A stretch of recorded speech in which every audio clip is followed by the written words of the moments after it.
Welcome everyone, Christine here with a discussion about the endgame situation for Vlad and Isabella von Karstein. In this particular case, I have Isabella as the Legendary Lord. If you're playing a campaign as Vlad, I'd recommend choosing Isabella as the Legendary Lord. She'll give you a significant advantage early on, but even later on, because of that 25% weapon strength and that hero capacity +3 for vampires. But regardless of who you pick, you have a significant advantage in this campaign for both, regardless of whether or not you're going with Vlad or Isabella as the leader, quote-unquote, of the faction. Well, Vlad is always the leader, but it's just a faction effect.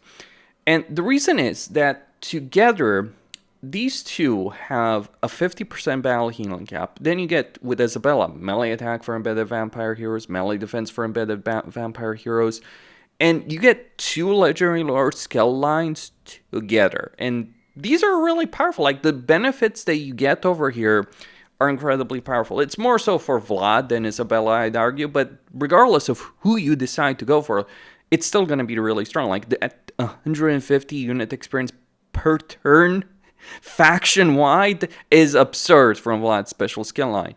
40% diplomatic, 40 diplomatic relations with the Empire, really, really good. Various power. Like, basically, Vlad and Isabella together can solo endgame armies. I'm not joking here. The army that they have is not there to actually win the battle or anything meaningful, though they'll get a bunch of experience passively, more so than the vast majority of factions in the entire game. But the purpose of their army is, well, it's not to do damage. It might be to frighten the enemy off the field, terror, fear, but it's really just to give you balance of power in the battle so Vlad and Isabella don't rot. Because they have a lot of replenishment, they have a lot of regeneration. Between the hunger ability, Vlad's sword, for him specifically, and Invocation of Nehek, you're going to be in a situation where these two really are hard to kill, extremely hard to kill. Anyone who's played against Vlad and Isabella in a straight-up battle will tell you that. And generally speaking, when it's under AI control, Vlad is the Legendary Lord, so the effects are weaker. You don't have that 25% weapon strength or hero capacity to deal with because Vlad is faction leader in that situation. But in that affair, even with an army of skeletons and spearmen and some Graveguard, of course, starting units and all of that, and zombies, Vlad and Isabella can solo freaking endgame armies that you send against them. They're really hard to kill. One particular campaign, most recently, I sent Katrin, Gotrek, Felix, a bunch of other heroes on that, and I literally had to tar pit them with my heroes and lords in order to freaking kill them. That's how hard it is to kill these guys. It's also a question of range situation in that case. So yeah, Vlad and Isabella are strong. And with your other lords and heroes, it's kind of like a miniature effect. Like, you look at this vampire hero, right? The vampire lord. Well, she's got a zombie dragon. She's got the hunger. She doesn't have the Invocation of Nehek, but I do have a necromancer for the purpose of that. And she's got the seduction ability that reduces melee attack by 24. And also bonuses to the infantry. To give you an idea of how absurd vampire lords and heroes are, this particular army, and even a weaker version of it, because I recruited a bunch of the units here later on. Like, I've been doing a bunch of region trading over here. I'm basically trying to revive Borisurs with this army regardless. And failing, I might add. Like, trying to get a rebellion so to revive. But regardless of that, with an army that was weaker than this, they had a bunch of skeletal spearmen as opposed to handgunners, artillery, and all that. I fought Archeon's Doomstack over here and won. That was not a great situation where he got, like, because my army was not necessarily at foot strength. This is legendary difficulty, campaign difficulty, battle difficulty, very hard. So, though not stats. So the reason you can win is because, yeah, you've got powerful magic, like even basic necromancers, and you'll have a lot of necromancers have like abilities like Wind of Death and Invocation of Nehek. So you've got really powerful magic and very plentiful. Like, you might just recruit Necromancer for the sole freaking purpose at one point to just boost your income. Like right here, I'm not even recruiting, like I'm not even using these Necromancers, like, because I have so much hero capacity with them. Like, you'll have a lot of hero capacity for Necromancers, and yeah, just basically taking advantage of that situation to boost my income over here in Drakenhof, because it is my economic lifeline. All the same, you can get a lot of heroes, especially as Vlad and Isabella. You start with a lot of vampires and ignore Isabella's faction effect. It's not just that she has a skill for 2, so you get 6 early on, and then it's like 7. It's absurd. Like, let me put it bluntly. Starting with the Mausoleum Mad Count as Isabella with her special skill line, her faction effect is absurd. Regardless, what do you want to do in this campaign? Well, the best strategy that I've showcased is to go for Zar-Nund. From my perspective, you can choose to do things in a different way, but here's the benefit of going for Zar-Nund. Along the way, you're going to be able to vassalize both Ungrim and Forgrim, and then you will have the opportunity to vassalize plenty of factions. Now, many of these factions are going to hate you. Like, with the dwarves, it's gotten to the point where they just really hate me giving gifts to people. It's like they're writing the great book of... They're writing in the Book of Grudges, and they're just basically talking among each other. It's like, oh, Vlad gave a gift to someone. Who?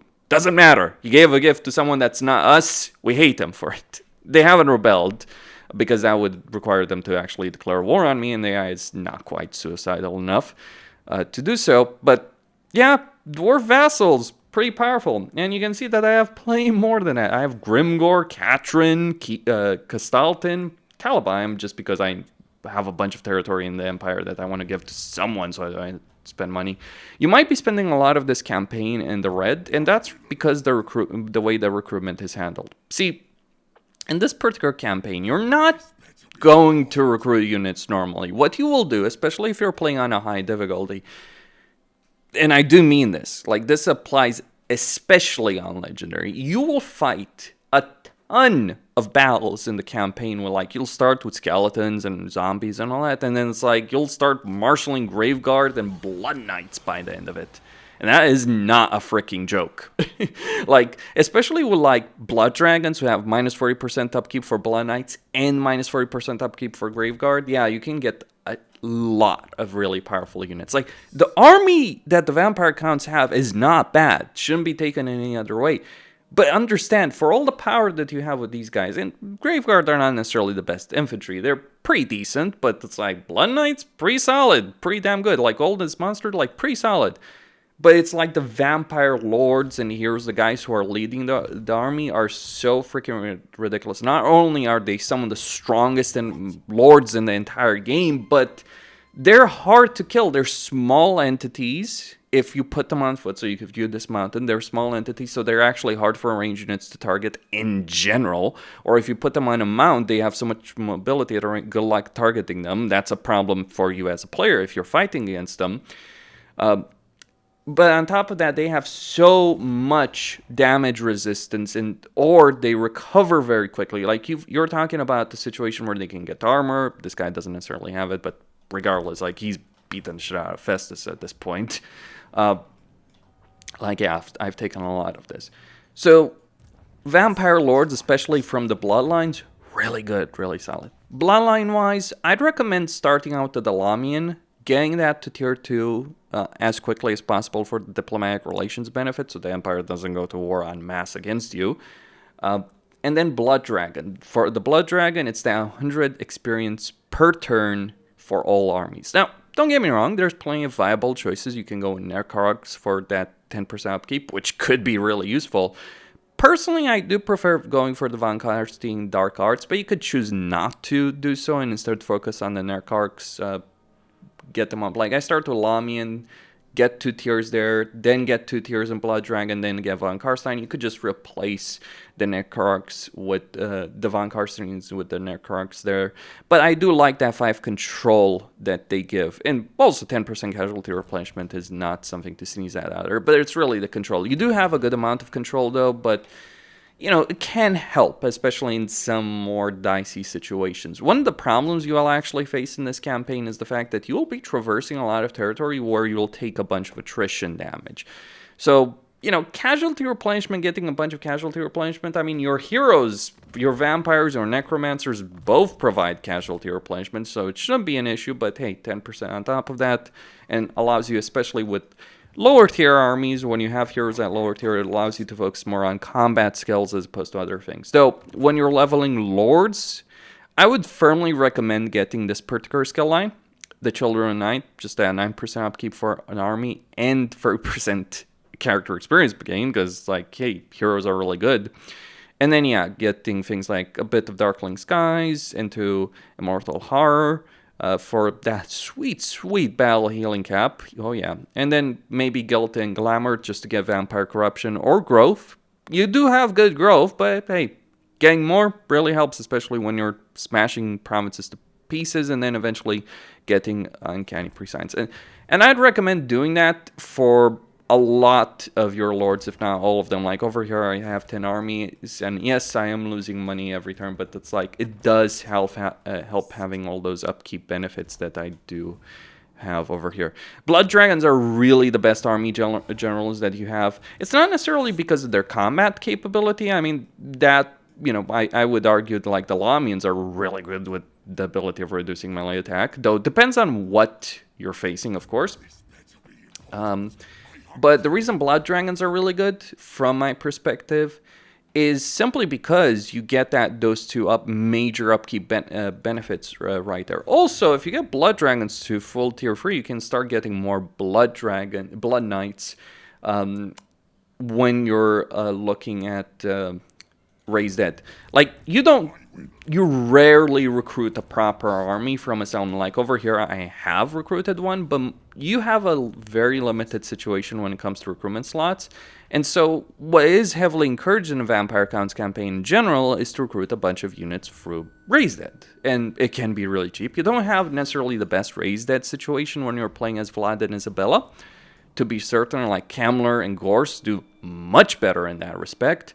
But you do have a lot of hero capacity. So you kind of have the most expensive armies to recruit and maintain of the Vampire Counts, but you also have the most powerful armies. Like, it's not Gorse Zombie Tide, but speaking about that Zombie Tide, one of the particular benefits of going east, as opposed to just getting Ungrim and Forgrim as vassals, here's a neat little thing to understand. Gorse's insane, ridiculous, overpowered zombies, they aren't overpowered because of his faction effects. I mean, they do help, don't get me wrong, but a lot of the power that Gorst has with his zombies comes from his Lord effects, his special skill line, which apply faction-wide. So if you can vassalize Gorst by going east, as opposed to spending your entire freaking campaign in the Empire, you can get a lot of power. Now, over here, I'm just kind of waiting for Greases to pummel him into submission, so to speak. I mean, he almost lost to Greases, and I had to intervene there, but it's like he's not quite willing to confederate yet. It can be annoying. One of the downsides of getting certain vassals, especially Order factions, like Kamler may not be willing to confederate, Gorse may not be willing to confederate because you're making deals with factions they hate. Like Kamler, for instance, is dead in this campaign because he wasn't willing to confederate because I had certain deals with Bretonnia. That, by the way, Bretonnia is broken because, well, I started conquering the Empire, but still, they're not necessarily going to declare war on me. I do have Gelt as a vassal. I'm probably going to give him Averheim. So, my perspective, your main army should go east. Like, that's going to be where some of the hardest fights are, against Zar-Nund in particular. Though it's not really difficult. Just to explain something about Zar-Nund. To take Zar-Nund is fairly easy. It might be a bit time-consuming. Like, you may want to take the Gates of Zar or this entire province, or just the Gates of Zar. Get enough vampiric corruption so you have replenishment, or even if you don't.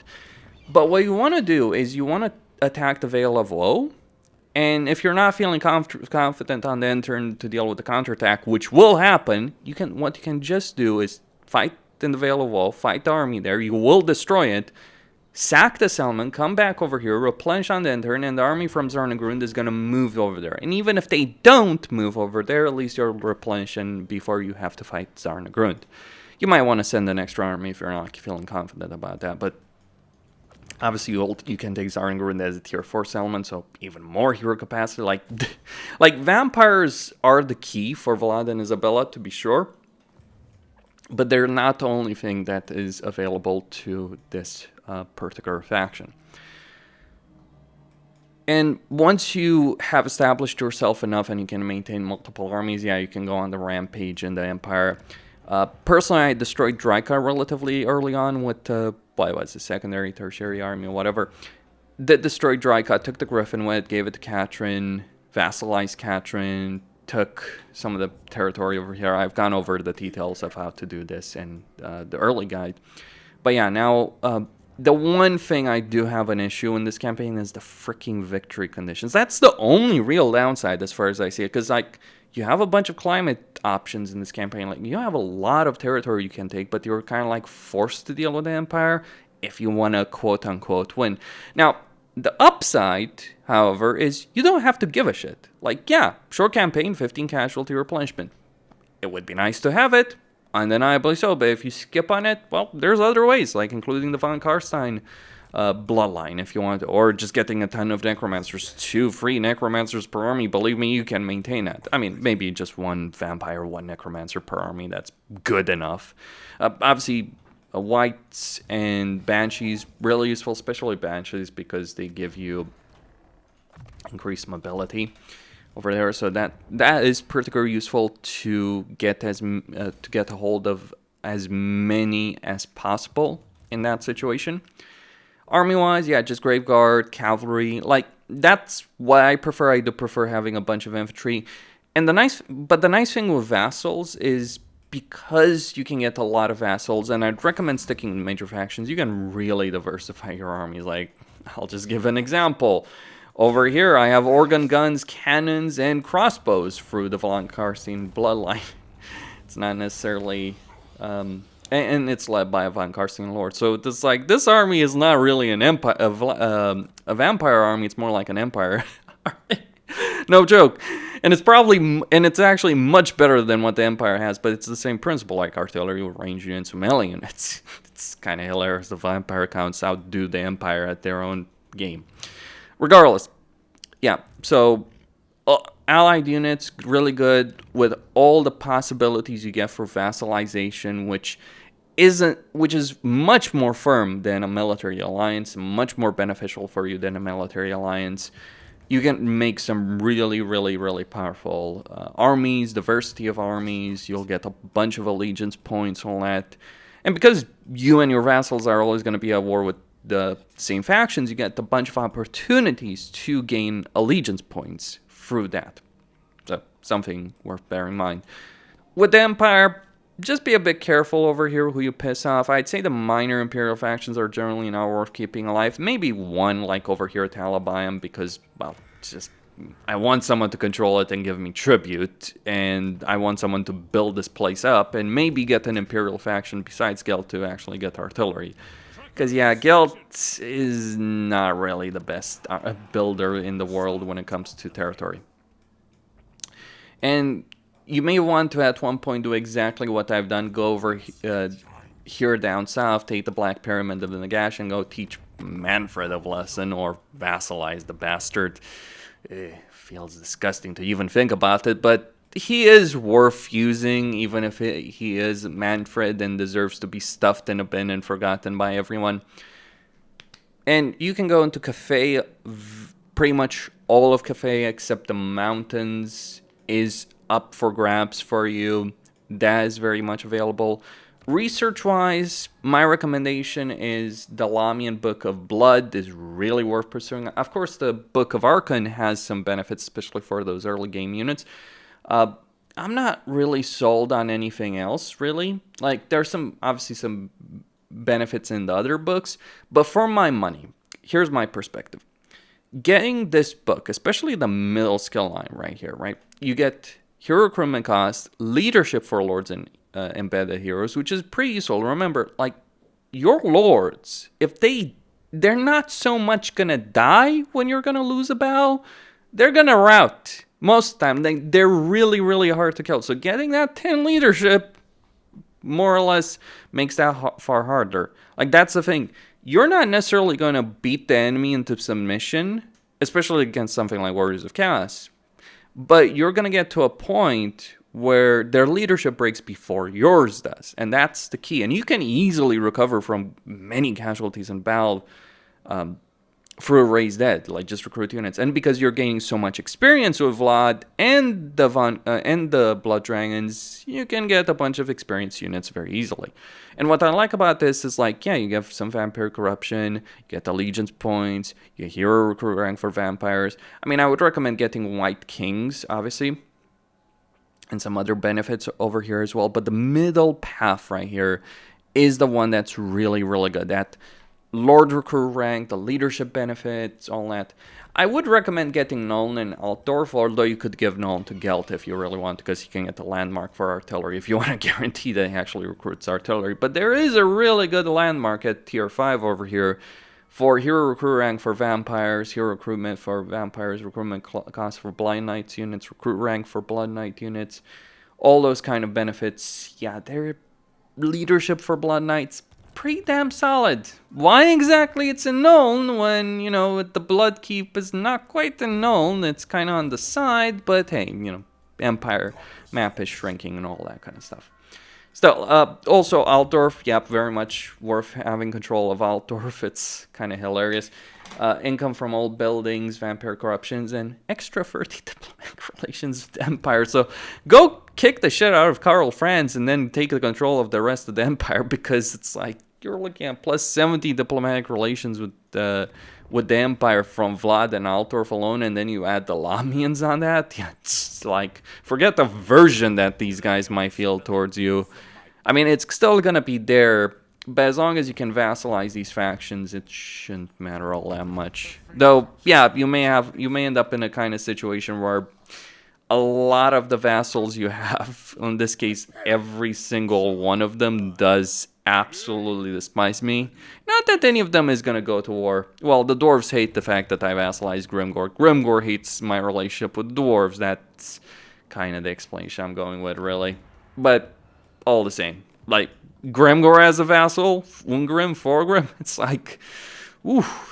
Let's just say Queek is happy that I accepted a peace agreement because I needed the money at one point. That's one of the things. You may start a bunch of wars with factions because it's beneficial to do so. And you kind of want your vassals to fight wars. So you might start a war on a particular flank where it's just your vassal. You're not present. That's exactly what happened here with Queek between me and him. And then at one point, the faction that your vassal is fighting realizes they're getting screwed, so they want a peace treaty. And you accept that because they'll give you 10k gold, 9k gold, 7k gold, all that kind of stuff. Like if I open the peace tab over here, it's like if I accept a peace treaty with Greece, he's going to give me 6,000. And, you know, 4,000... 11,000. A lot of people will beg for mercy. The reason they'll beg for mercy if you go down the vassal route is because vassals, even though it's not necessarily reflected in the diplomacy screen whatsoever over here, vassals actually add towards faction strength. So the military allies, so the more vassals you have, the more military allies you have, the less people are willing to screw with you.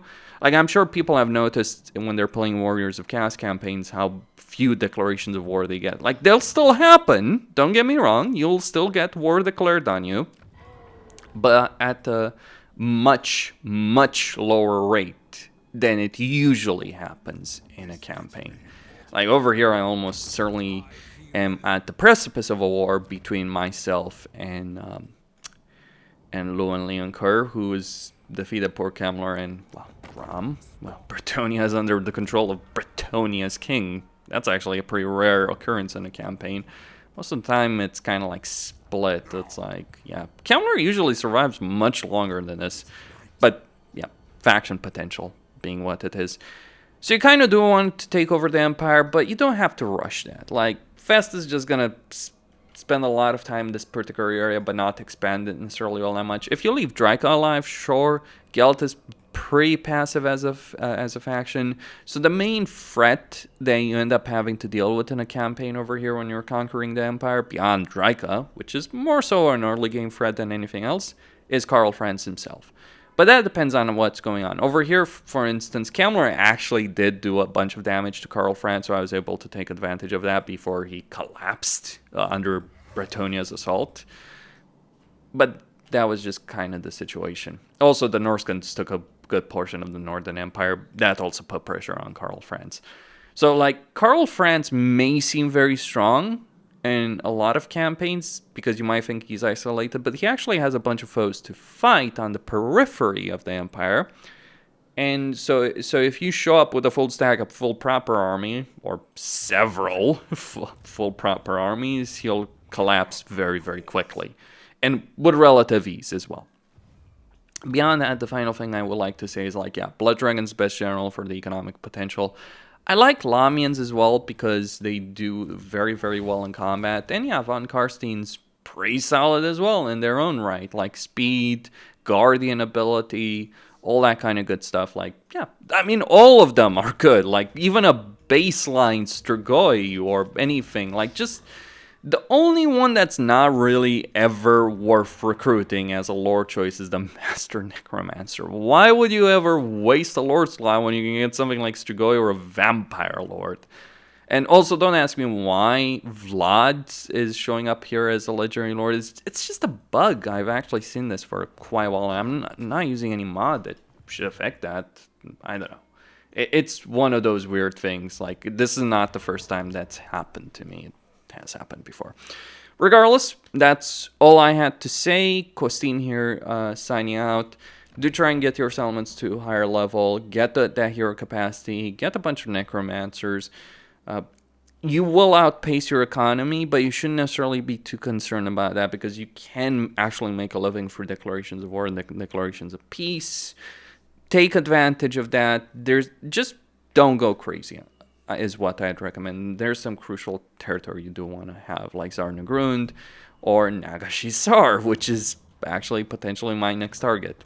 And you're much more powerful. Like, a lot of people may think Zar-Nund is hard to take. It's like, oh, they got a bunch of flaming attacks. Yeah, they have a bunch of flaming attacks, but it's like a lot of range units. Like, these battles over here are settlement battles. And the AI sucks in settlement battles. That's one of the advantages over that. Like, if they were able to fully concentrate, but that's even hard on an open field because of the way range units work. That's all there is to say. Stay tuned for more.